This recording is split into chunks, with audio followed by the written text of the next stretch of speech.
말씀을 함께 교독하겠습니다. 호세아 1장 우리 1절로 9절 말씀을 교독하겠습니다. 오시아와 요담과 아하스와 히스기야가 이어 유다의 왕이 된 시대, 곧 요시아의 아들 요로보암이 이스라엘 왕이 된 시대에 부엘의 아들 호세아에게 임한 여호와의 말씀입니다.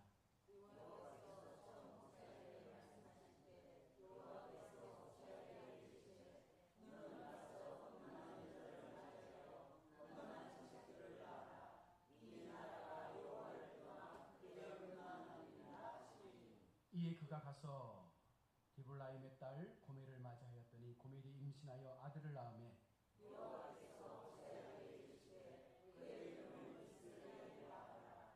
조금 후에 내가 이스라엘의 길을 너희의 집에 바꾸며 이스라엘 족속의 나라를 폐할 것입니다. 그날에 내가 이스라엘 골짜기에서 이스라엘의 활을 꺾으리라 하시니라.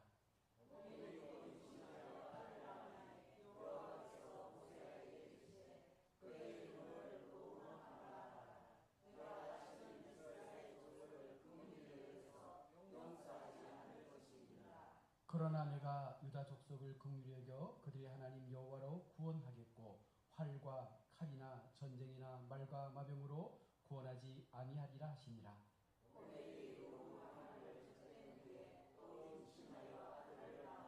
함께 보겠습니다. 여호와께서 이르시되 그 이름을 로암이라 하라. 너희는 내 백성이 아니요 나는 너희의 하나님이 되지 아니할 것임이니라.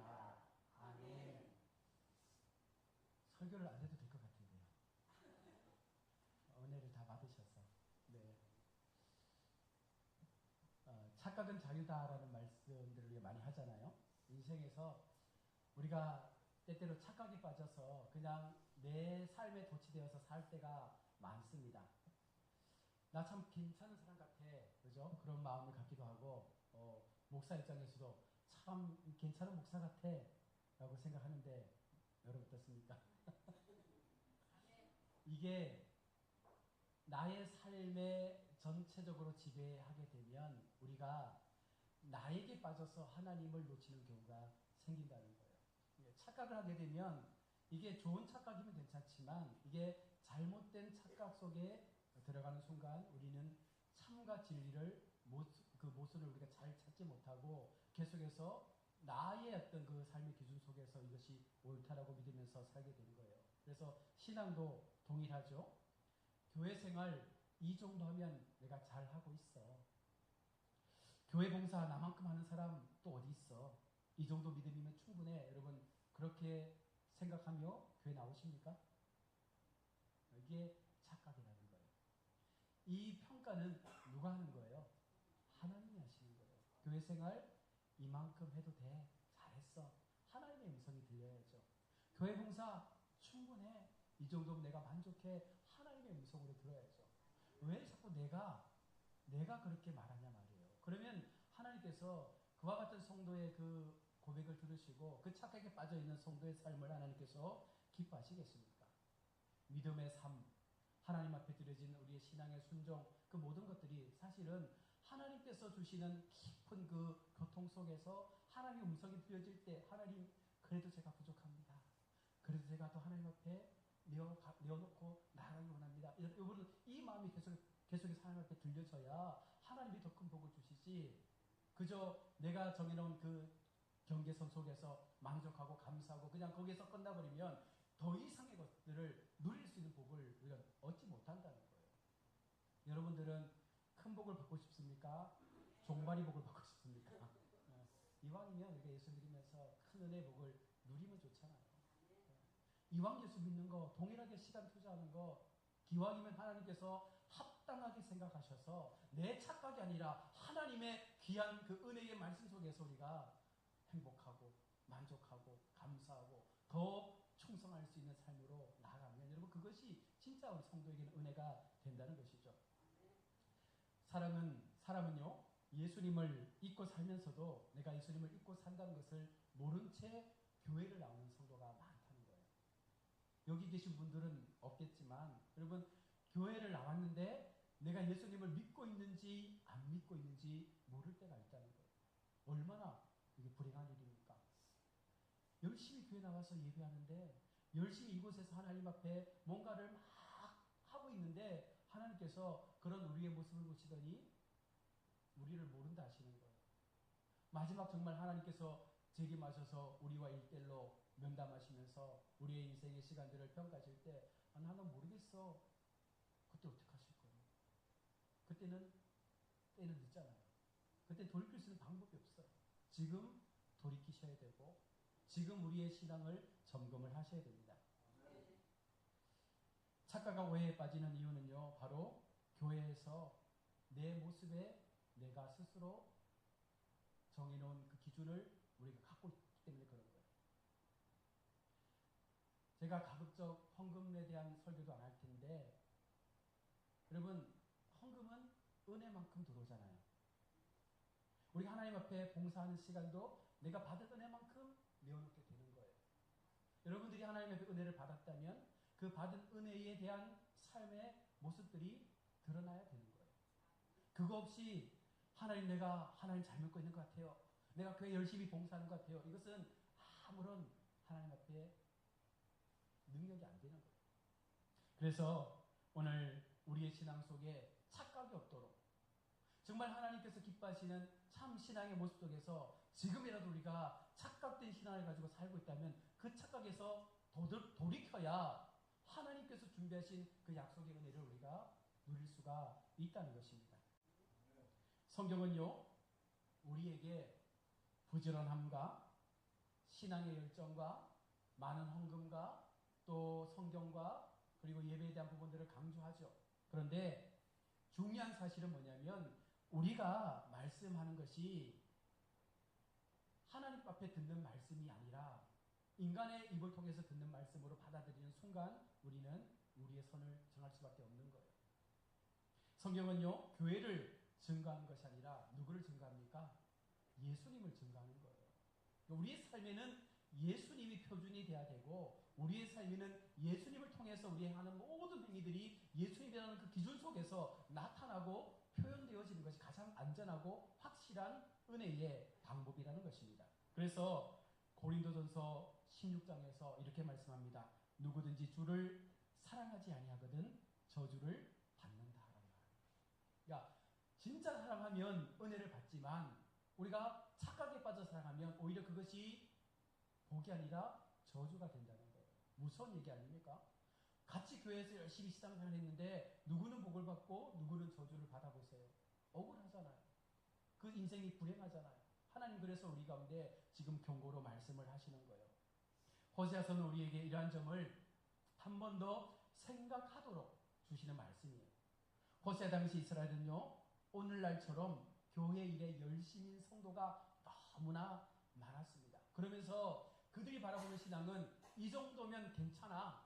이 정도 우리의 신앙이면 문제없어. 하나님께서 우리의 모든 것들을 즐겨 받으실 거야. 그들은 그렇게 생각하면서 열심히 교회를 다닌 거예요. 즉 종교적인 것들을 가지고 있는 자신들의 모습을 가지고 하나님을 잘 섬기는 것으로 생각하는 거죠. 여러분들은 교인입니까? 성도입니까? 성도죠. 교인은 교회에 속한 사람은 교인이에요. 그러나 하나님께서 우리를 불러주실 때 성도로 불러주신 거예요. 그러니까 이 성도라는 직분은 이름은 목사, 장로, 권사라는 직분보다 훨씬 더 강력하고 은혜로운 이름이라는 것입니다. 여러분 우리가 하나님께로부터 성도라 불림받는 것 자체가 얼마나 큰 영광이요 감사인지를 생각하셔야 돼요. 그래서 때때로 교회가 언제 파당이 생깁니까? 언제 분탕이 일어나요? 직분자 선거하면 꼭 문제가 생기잖아요. 왜 그런지 아십니까? 내가 이만큼 했는데 나를 장로 안 뽑아준다고? 내가 이만큼 했는데 나를 권사 안 세운다고? 여러분 그런 마음 갖는 것 자체가 하나님 앞에 얼마나 큰 착각인지 몰라요.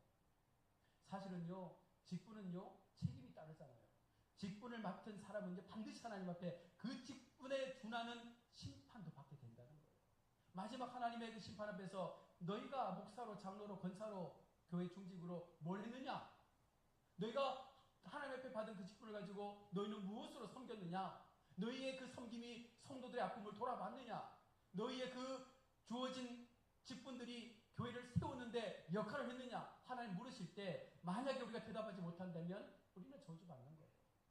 그러니 직분을 받는 것을 여러분 영광으로 생각해야 되겠지만 한편으로는요 굉장한 두려움으로 우리는 그것을 감당하고 받아들여야 한다는 것입니다. 종교 형식, 의식, 여러분 이것이 신앙이 아니죠. 사람들은 그런데 이것을 신앙으로 여기잖아요. 형식화된 교회, 그 속에 갇혀져 있는 목사, 직분자들, 어떤 교회 구성원들, 전도회장 이런 것들이 굉장한 교회의 어떤 힘이 됐잖아요.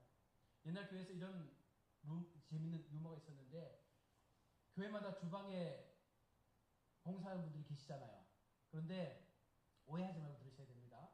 주방에서 누가 제일 힘이 셉니까? 국자 들고 있는 권사님이 제일 세다고 하시잖아요. 네. 왜 그렇습니까? 그게 어떻게 보면 열심히 봉사하는 것이 하나님 앞에 은혜가 돼야 되는데 그것을 권력으로 삼는 순간 그것은 은혜가 아니라 나의 의를 드러내는 거예요. 내가 영광을 다 받고 나면 하나님 앞에 우리가 받을 영광이 없어요. 그래서 우리는 작은 일부터 어떤 봉사를 하더라도 그 섬김 속에서 겸손하게 하나님 앞에 우리의 마음을 내려놓는 훈련들을 해야 하는 것입니다. 오늘 2절에 보시면 여호와께서 비로소 호세아에게 말씀하십니다. 여호와께서 호세아에게 이르시되 너는 가서 음란한 아내를 취하여 음란한 자식들을 낳아 이 나라가 여호와를 떠나 크게 행음함이니라 라고 말합니다. 되게 두려운 말씀이죠. 만약에 하나님께서 저나 여러분들에게 우리가 지금 가정하는 거예요. 우리 결혼을 안 한 상태입니다. 지금 총각 처녀예요. 그런데 하나님께서 딱 말씀을 주십니다. 가야교회 누구누구야. 너는 저기 7원에 가면 아주 음란하게 놀고 있는 여자가 있는데 그 여자를 찾아가서 청혼을 하고 그 여자를 데리고 와서 결혼해서 음란한 자식을 낳아라 한다면 순종하시겠습니까? 순종하시겠어요? 정상적인 사람이 아니잖아요.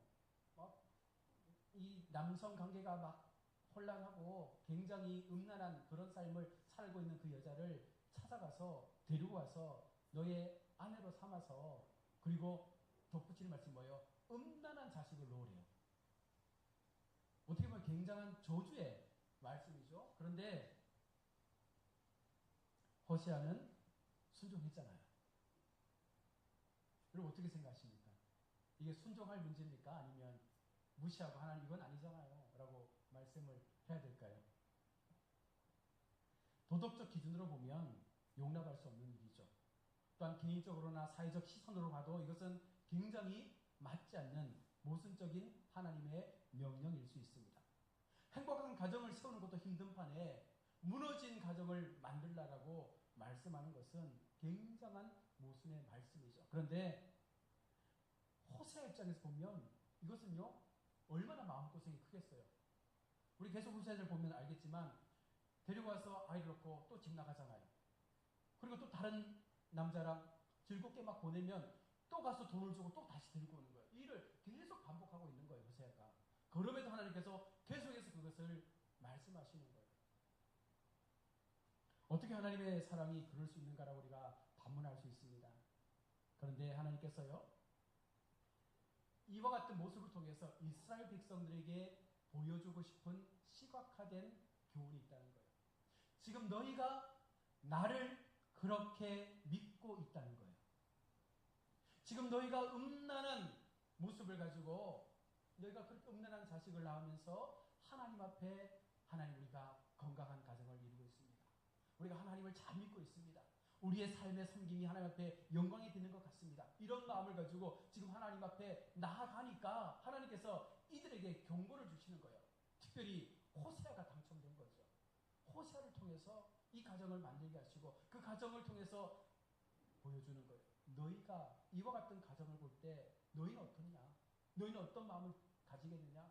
그러면 우리 모두가 같은 마음이잖아요. 하나님 이건 아닙니다라고 말씀하잖아요. 그러면 너희도 하나님 외에 우상을 섬기지 말아야 되죠. 너희도 음란한 자리에 나아가지 말아야 되죠. 늘 하나님 앞에 우리가 우상에 빠져서 하나님을 섬김과 우상을 동시에 섬기며 우리의 믿음 생활을 하고 있지 않습니까? 이것이 호세아 시대의 이야기입니까? 아니에요. 오늘 우리의 이야기예요. 사랑하시죠? 저 돈 좋습니다. 돈 많이 주세요. 우리가 돈을 사랑하는 것. 근데 그것이 하나님보다 앞서면 안 된다는 거잖아요. 우리가 교회를 섬기는 일에 있어서 그 섬김이 내 열심을 통해서 하나님보다 앞서게 되는 순간 그것이 교만한 마음이 된다는 거예요. 우리의 인생 속에서 여러분들 하나님이 보여주시는 이 현실적 교훈은요. 지금 우리가 그런 마음을 가지고 하나님과 세상의 것들을 겸하여 섬기며 살아가고 있는 거예요. 가정을 하나 해봅시다. 만약에 내일 우리가 어떤 큰 사업을 딸 수 있는데 내일 중요한 하나님을 향한 예배가 딱 있는 거예요.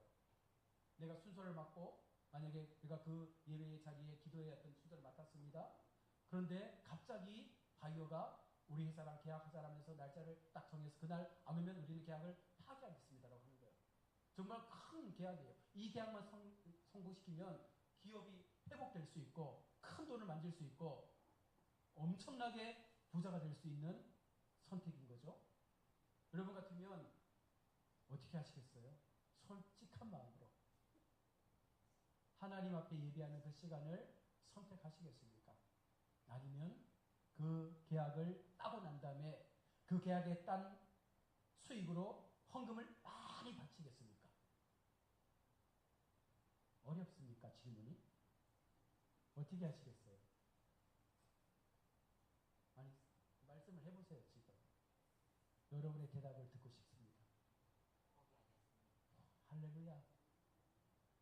아, 집사님 정말 대단하십니다. 우리가 포기하면 그 포기하는 것들이 사라지는 것이 아니라 어떻게 되는 거예요?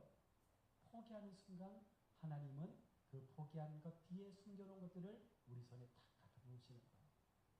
모든 인간의 일들은요, 하나님의 섭리라 말씀을 드렸습니다. 이 사업을 포기했습니다. 그러나 하나님은요, 이 사업을 포기한 그의 믿음을 보시고 그 믿음의 가치만큼, 그 믿음의 그릇만큼 하나님은 이 사업으로부터 손해본 것들을 충분히 채워줄 수 있는 하나님임을 믿기 때문에 우리는 포기할 수 있는 거예요. 그 믿음이 없으면 절대 포기하지 못합니다. 당장의 눈앞에 있는 것만을 우리가 추구하잖아요. 그것만 내가 있으면 지금 당장 잘 살 수 있는데라는 그 마음 때문에 우리는 이것을 포기하지 못한다는 거예요. 그러나 포기할 수 있는 마음은 어디에 생기는 거예요? 그것보다 더 크신 하나님을 생각하면 포기할 수 있는 거예요. 여러분 포기하셔야 합니다. 포기하시고 내 손에서 그것을 놓으면 하나님은 더 큰 은혜를 우리 손에 지어주시는 줄로 믿습니다. 세상의 행복을 약속해주는 바알신을 여러분 하나님과 함께 섬긴다는 것 자체가 모순이잖아요. 착각이잖아요. 지금 그런데 지금 호세아 시대의 백성들은 그렇게 살고 있는데 오늘 우리도 호세아 시대 사람들처럼 그렇게 살고 있다는 거예요. 하나님께서. 호세아의 결혼을 통해서 이스라엘이 누구이며 하나님이 누구이신가를 분명하게 알지 못하는 그들에게 보여주시고 싶어서 하나님은요 특단의 조치를 통해서 호세아를 좀 호세아가 안 됐긴 했지만 그를 통해서 하나님의 시청각 교육을 우리 가운데 보여주고 있는 것입니다. 3절과 4절에 보면 이에 가서 저가 디블라임의 딸 고멜을 체하였더니 저가 잉태하여 아들을 낳으매 여호와께서 호세아에게 이르시되 그 이름을 이스라엘이라 하라. 조금 후에 내가 이스라엘의 피를 예후의 집에 갚으며 이스라엘 족속의 나라를 폐할 것입니다. 첫째 아들의 이름이 이스라엘인데요. 이스라엘은 북쪽에 있는 지명이잖아요. 이곳 이스라엘은 여로보암의 조상인 예후가 아합의 가족들을 몰살시킨 곳이기도 하고 이세벨이 이곳에서 죽기도 했습니다. 그리고 지금 이스라엘 왕 여로보암 2세인데 그는 예후의 후손입니다. 따라서 하나님의 주신 이 아이의 이름을 이스라엘이라고 하신 것은 예후의 집안이 아합의 집안을 이스라엘에서 몰살시킨 것처럼 그들도 그렇게 될 것임을 예고하는 거예요. 그러니까 우리가 뒤에 읽은 말씀처럼 하나님은요 총과 칼과 활로 이 전쟁을 이기게 하는 것이 아니라 오직 하나님의 방법과 오직 하나님의 능력으로 이 일들을 이뤄내는 거예요. 너희들은 이방 나라의 힘을 빌리고 이방 나라의 손을 빌리고 너희의 손에 든 칼을 가지고 이 전쟁을 행하여 싸우려고 하지만 하나님은 그것을 말씀하는 것이 아닙니다. 너희가 믿는 하나님이 누구이신지 알면 너희가 믿는 하나님에 대한 참 그 능력을 우리가 믿으면 있으면 우리는 철저하게 우리의 손에 쥔 것들을 내려놓고 부복하는 거예요. 하나님이 일하십시오. 우리는 그저 하나님의 뜻대로 순종하며 그 길을 가겠습니다. 둘째 딸의 이름은 로루하마입니다. 이스라엘 족속을 긍휼히 여기지 않겠다라는 이름의 뜻이에요. 이름의 뜻은 중요하잖아요. 근데 이 둘째 딸의 이름을 로루하마라 지면서 이스라엘 족속을 긍휼히 여기지 않겠다라는 거예요. 이스라엘은 하나님의 백성도 아니고 긍휼 여길 받을 수 있는 족속들이 아니라 오히려 심판받아야 될 족속이라는 사실을 또 한 번 부각시키고 있는 것입니다. 이것이 지금 그들의 현재 형편이라고 말씀하고 있는 거예요. 오늘 우리에게 동일한 관점으로 하나님은 이 말씀을 주십니다. 우리가 긍휼 받을 존재가 아니에요. 하나님 앞에 은혜 받을 존재도 아니에요. 하나님 앞에 어떠한 죄도 용서받을 수 없는 그런 죄의 모습을 가지고 있는 존재입니다. 그런데 하나님은요, 그런 우리를 바라보시면서 말씀을 하시는 거예요. 여러분, 하나님의 사랑을 우리가 진정 고백하고 그 사랑 속에서 나의 신앙을 세워가기를 원하신다면 현실의 나를 보셔야 합니다. 내가 가지고 있는 그 믿음의 삶을 여러분 직면하셔야 되는 거예요. 그리고 그 길에서 잘못된 길이라면 지금이라도 돌이키셔서 하나님이 기뻐하시는 삶의 걸음으로 옮기는 것이 내가 하나님의 복을 받을 수 있는 가장 중요한 선택이라는 것입니다.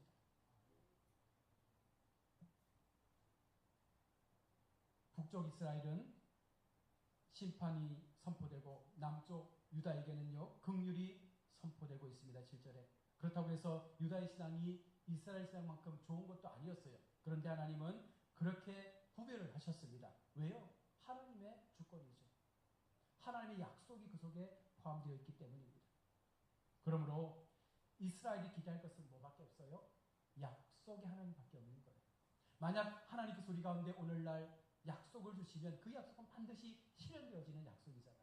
그 약속 앞에서 내가 기도해야 되고 그 약속 앞에서 내가 하나님을 찾아야 되고 그 약속 앞에서 우리의 신앙을 하나님 앞에 내어놓으면 하나님은 그 약속을 이루시기 때문에 신실하게 그것이 다 우리 삶 가운데서 변화되게 된다는 거예요.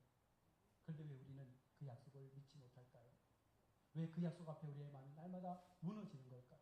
하나님은 계속해서 우리에게 말씀을 주고 계신데 왜 우리는 자꾸만 하나님을 의심하며 나에게는 왜 응답이 안 되냐고만 계속해서 말을 하고 있는 것일까요? 그것은 결국은 내 마음속에 하나님과 또 다른 우상들이 계속해서 우리를 자꾸만 혼동스럽게 만들고 있기 때문에 그런 것입니다. 믿음은요, 하나님 한 분을 바라보게 하는 거예요. 여러분, 그게 진짜 믿음이잖아요. 하나님을 바라보게 될 때 주변의 모든 유혹들을 우리가 보지 말아야 돼요. 유혹이 보여질 때라도 하나님을 바라보면서 그 유혹을 우리가 지나갈 수 있는 마음을 가져야 이것이 진짜 하나님 앞에 복을 받을 수 있는 성도의 조건이 되는 것입니다. 분명한 것은 우리 모두가 긍휼을 얻을 자격이 없음에도 불구하고 심판의 대상일 뿐임에도 불구하고 하나님께서 그런 우리를 참 은혜로 참 긍휼로 우리를 회복시켜 주시겠다라고 마지막에 약속을 하고 있다는 사실입니다. 비록 호세아를 통해서 음란한 아내를 데리고 와 음란한 자식을 낳아서 그들을 통하여 이스라엘 가운데 보여주고는 계시지만 그러함에도 하나님께서 어떻게 하시는 거예요? 마지막에는 그들을 다시금 긍휼로 회복시키는 거예요. 하나님은 이렇게 우리를 지금 사랑하고 있다라고 말씀하고 있는 것입니다. 그 사랑 앞에 여러분 우리의 믿음 의심하지 맙시다. 우리의 신앙 흔들지 맙시다. 정말 하나님 앞에 세워진 우리의 마음이 우리의 믿음들이 좀 더 강하게 세워져서 어떤 상황 속에서라도 하나님 앞에 묻고 하나님 앞에 그 길을 찾고 하나님 앞에서 그 선택을 이루어가므로 날마다 우리 가역교회와 우리 온 성도들이 하나님의 영광된 복을 누리면서 참된 은혜의 삶을 끝까지 지켜갈 수 있는 우리 모든 믿음의 권속들 되시기를 주의 이름으로 축복합니다. 기도하겠습니다. 하나님 감사합니다. 오늘도 5시간 찬양하며 주의 말씀을 들었습니다. 우리 마음 가운데 어쩌면 하나님을 믿으면서도 또 다른 마음으로 하나님 외에 많은 우상들을 경하여 섬기고 있는 것은 아닌지 깨닫게 하여 주옵소서. 착각에 빠진 신앙이 결코 온전한 믿음이 될 수 없습니다. 하나님 앞에 우리가 됐다라고 인정받는 그 순간까지 최선을 다해서 믿음으로 달려갈 수 있는 우리 온전한 신앙의 걸음 되게 도와주시고, 우리 모든 가야교회 성도들은 이 같은 믿음을 가지고 하나님 앞에 놀라운 복을 받아 누림으로 세상 가운데 더 많은 하나님의 일들을 감당할 수 있는 아름다운 주의 성도들 되게 하여 주시옵소서. 걸어가신 예수님의 이름으로 축복하며 기도드립니다.